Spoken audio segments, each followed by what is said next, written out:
I spent most of my life teaching, but 5 years ago, or 6 years ago in actual fact, I started what I consider to be my dream job.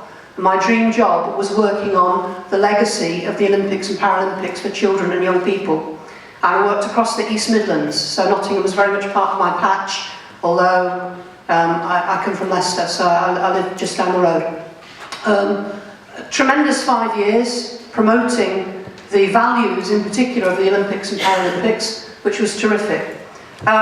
Semi-retired now. If anybody's got any working opportunities, please bear me in mind. But I'm going to press on now to talk a little bit about what got me involved in a fantastic organisation called Join In. So, and I hope that some of you will come and visit me later with a little stand in the hallway there.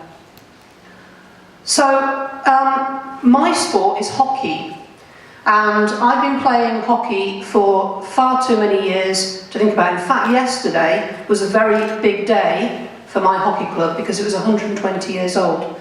So I hosted an event yesterday evening, so if I look a little worse for wear, I didn't get away from that until 1 o'clock in the morning. So we were 120, and it's a women's club. So one of my real passions in life is women's sport, trying to promote women's sport, trying to raise awareness amongst women of the need to be physically active and the joy, sheer joy, that can come from a team sport in particular, working with people that you really care about and who really care about you. That's me, looking a darn sight younger, about 20 years ago, with my under-18 side, who'd reached the national finals, in fact came second in the national finals. So I was a pretty proud woman on that day. Hockey and the job took me in 2012 to one of the most amazing experiences of my life. I know it sounds a bit sad to say that being part of the Olympics and Paralympics was maybe the most memorable thing that's ever happened to me, but it's true. So there I am. I was in the press team at the hockey in 2012, and it was a wonderful experience. The main thing about it is that we had 70,000 people who were games makers, and in some senses this was brand new. This was an experience that had never really happened before in the UK. There was the Commonwealth Games in Manchester, and a lot of people turned out to volunteer at that. But in terms of mass volunteering for a major sport event, London 2012 really took the biscuit.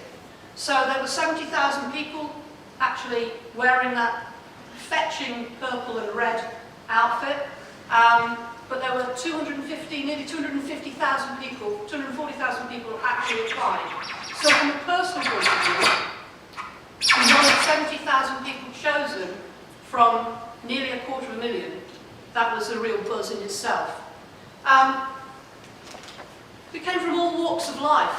Where I was working in the press office, there were people with disabilities, there were people from all ethnic backgrounds, there were people from all over the world in actual fact. And it was just a fantastic experience. So my job was to try to make sure that the journalists and the filmmakers got as good an impression of London 2012 as possible, that they got all the help that they needed, and alongside that I got to watch a bit of the hockey as well. So 4 of my club teammates, Leicester teammates, were actually in the Great Britain women's squad that won a bronze medal.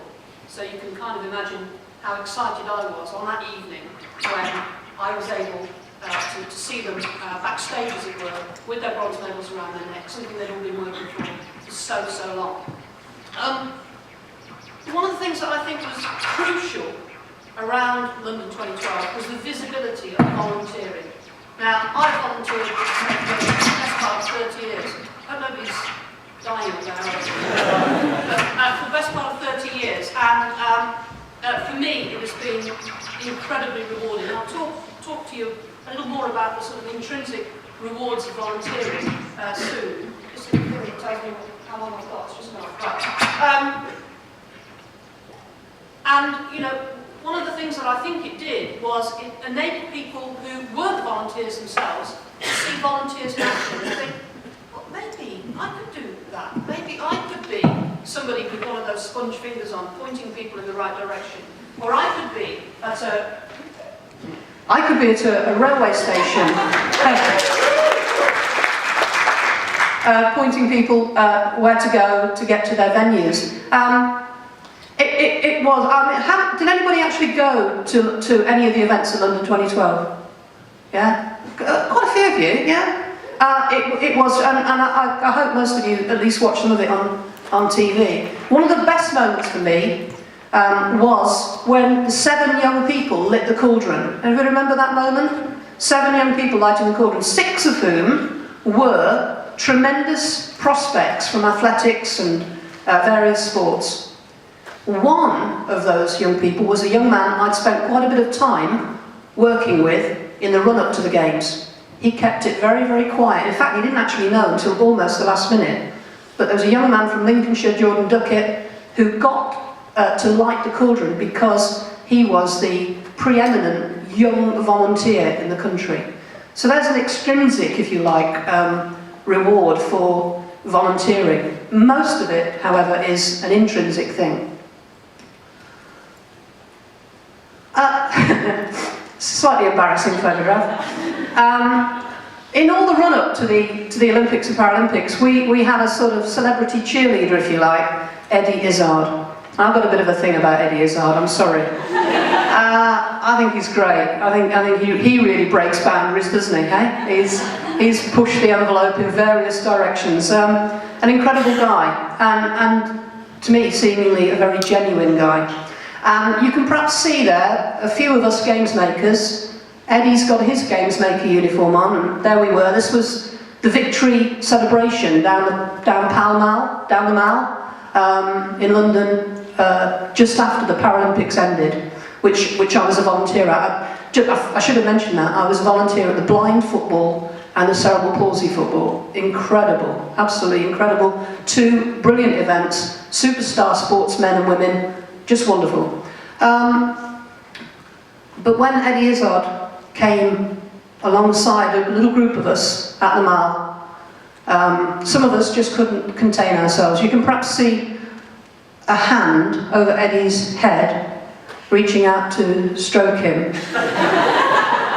Yeah, it was mine. It was my hand. What a sad thing to do. Anyway, it was incredible. Just to jump ahead to Glasgow, there is a slide that kind of references in between times. But in 2014, there was another major sporting event in the British Isles, the Commonwealth Games. 15,000 volunteers. Now, they'd got into a bit of a thing. You know, after games makers, everybody was something makers. But fortunately, Glasgow actually changed that, and they created Clydesiders. So over 50,000 people applied to be Clydesiders, and 15,000 of us were successful. So I went up to Glasgow, and I was a volunteer there. And that was an incredible experience as well. Another major sporting event, really scintillating sport on offer, red hot weather for 3 or 4 days, then freezing cold and rainy for the rest, typical Glasgow. But it was a tremendous event. And that's me at the hockey, where I was in the mixed zone, what they call the mixed zone. People would come off the pitch and they'd have to have an interview. Sometimes they were in tears, sometimes of joy, sometimes of sorrow. It was a wonderful place to be, and a thrilling experience. Just behind me is my team leader, who was a fiery little Italian lady, and our press boss was an Aussie. So he's promised me that when the next Commonwealth Games comes around in the Gold Coast, Australia, he's got a place for me. So I'm really looking forward to that one. In the year after the success of the Olympics and Paralympics and the success of games makers, something was created called Join In. And it was to build on that success and to take it further. To give people a real opportunity on a local level to volunteer, to keep volunteering. It's going to be quite some time before we get excuse me, an event as mega as Olympic Games, Commonwealth Games again. But in the meantime, there is so much we can do on a local basis. And yet, I have no apologies for putting another photograph of Eddie up. On this occasion, I didn't actually get to stroke him, which was tragic. So Join In is a legacy project. If you want to know more about it, come and have a chat with me in the foyer at our stand. We need local leaders. So every event needs volunteers, but we also need local leaders. Local leaders are people who on a regional or a county basis are willing to coordinate other volunteers to support people into sport, into breaking their own boundaries. Elliot mentioned getting out of your comfort zone. A lot of the things that we're trying to do through local volunteering is to get people out of their comfort zone. So a lot of Join In volunteers, if you go on a Saturday or a Sunday morning, are running park runs for people. So if you ever do a park run, you might see Join In volunteers and local leaders helping with that. So I think the key message from me to finish off with is that there are opportunities for you there on a local basis if you so wish. Join In is a fantastic organisation. I've got some flyers on the table in the foyer. If you want to find out a bit more, I've also got some cards with my mobile phone number on if you want to give me a buzz about... Oh, thank you. Well detected. I think it's last night's excesses. Oh, that's great, thanks. So if you would like to know more, really come along and find out. There are some tremendous people behind the organisation. The main man is a fellow that some of you will remember from the world of athletics called David Moorcroft, former world record holder. Fantastic, fantastic guy. I think I'll leave it there, partly because of the voice, and say to you, please consider volunteering if you haven't done so at any point before. It is a fantastic opportunity to meet so many different people and to have so many different experiences. And as I said, there are some extrinsic rewards, t-shirts.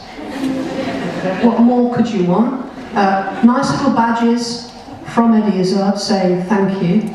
And I'll just leave you with this lady, because in terms of an extrinsic award, it doesn't get much better than this. But this woman doesn't believe in extrinsic awards, she believes in intrinsic ones. That is the wonderful, wonderful Jill Stidover, who works with young people with disabilities and teaches them to swim, and takes them from non-swimmers, frightened of water, to the Paralympic Games. She's done that on so many occasions. And she was the winner last year of the BBC Sports Personality Unsung Hero of the Year. So maybe that's in you. Maybe you could be an unsung hero. Perhaps not standing there with a lovely trophy, surrounded by disabled youngsters who think you're wonderful. Potentially, you could be an unsung hero without the award. Thank you very, very much.